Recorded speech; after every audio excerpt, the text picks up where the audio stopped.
Buenas tardes muchachos, mi nombre es Mauricio Zapata, estudiante de Filosofía de la UNAD, del CEA Medellín. En este corto espacio pues trataré de hablarles un poco sobre el prólogo del libro Fenomenología del Espíritu de George Hegel. Hegel es un pensador alemán que nació en Stuttgart en 1770 y murió en 1831 en la capital. Es considerado uno de los tres filósofos europeos idealistas por excelencia, después de Descartes y de Kant. Hay que aclarar que Hegel es bastante farragoso de entender, bastante complejo, pero bueno, trataré de hacer un esfuerzo de manera que podamos entenderlo un poco. Eh, ya sabemos que para entender cualquier autor, cualquier corriente, tenemos que partir de sus antecesores. Entonces, para entender a George Hegel es necesario entender un poco a Descartes y a Kant. Kant parte de su conocimiento, ¿sí? Para Kant el único valor es su conocimiento.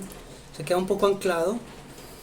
En Kant podemos ver ya una trascendencia, pues porque Kant ya determina el objeto, crea unas categorías que para este son originales, son independientes entre sí, son estáticas, cosa que va a criticar bastante George Hegel, porque si bien también parte de esas categorías, Hegel cree que se relacionan entre sí, que no son independientes, que son dinámicas.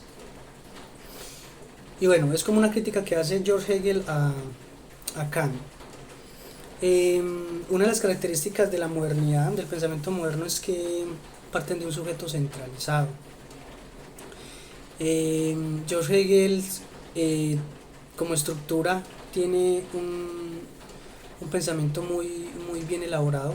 En mi concepto es muy interesante, hay que dialogar nuevamente con él, que es la dialéctica histórica. Esa dialéctica histórica que parte de un sujeto, parte de una conciencia. Aquí ya vemos que en Hegel se remite la palabra conciencia, conciencia que se va a superar a sí misma a través de la ciencia, pero cuya ciencia también se va a superar a través de este modelo dialéctico. Como modelo dialéctico nosotros podemos identificarlo a lo largo de toda la historia. Nosotros vemos que se levanta un movimiento, se levanta una verdad que se cree inequívoca,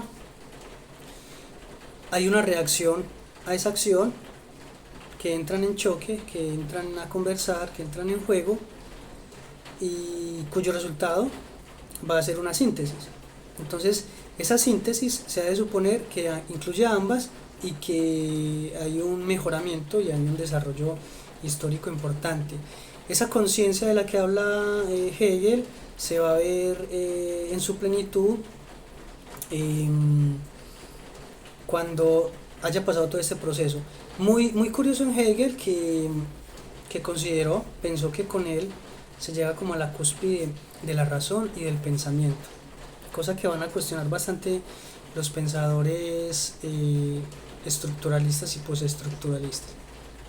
Bueno, como les dije, entender el prólogo no es fácil, hay que hacer un esfuerzo bastante como para captarlo y entrarle a Hegel. Pero yo creo que lo más importante de esta actividad es entender el modelo estructural como base del pensamiento hegeliano, que es dinámico, que incluye un devenir, que es histórico, ¿sí? Que parte de una conciencia en la cual la historia la ve de diferentes etapas. Me parece muy interesante porque él intenta salirse de esto y verlo desde afuera. Pero bueno, digamos que para ir sintetizando, hay un dinamismo, hay un devenir histórico donde importa más el desarrollo mismo de esa historia, donde la conciencia del sujeto, cuya sustancia es en la historia, se va superando a sí mismo a través de los mejoramientos continuos, es decir, a través de esos procesos anteriores que nos han llevado a un espíritu más engrandecido. Em, Esa dialéctica la dialéctica histórica de Hegel está bien explicada en la relación entre amo y esclavo.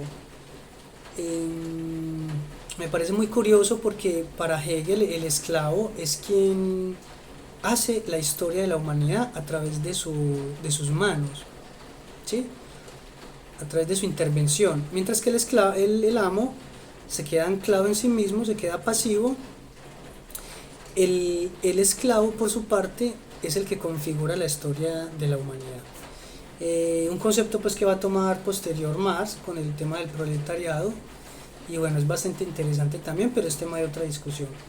Entonces, como para sintetizar, Hegel, pensador idealista, busca la verdad absoluta, cree que con él se llega a la cúspide del conocimiento, es histórico, eh, ya incluye el tema de la conciencia como sujeto, conciencia que se hace cada vez mejor eh, con los acontecimientos anteriores. Y el tema del espíritu es un tema que puede ser bastante cuestionable, que puede incluir varios conceptos, pero yo voy a partir en esta explicación de espíritu como naturaleza, conciencia de espíritu como naturaleza y como realidad. Entonces, bueno, espero haber sido un poco claro y que esta actividad y estas palabras pues nos ayuden como para comprender un poco el prólogo de Hegel y su pensamiento en fenomenología del espíritu. Un abrazo y muchas gracias.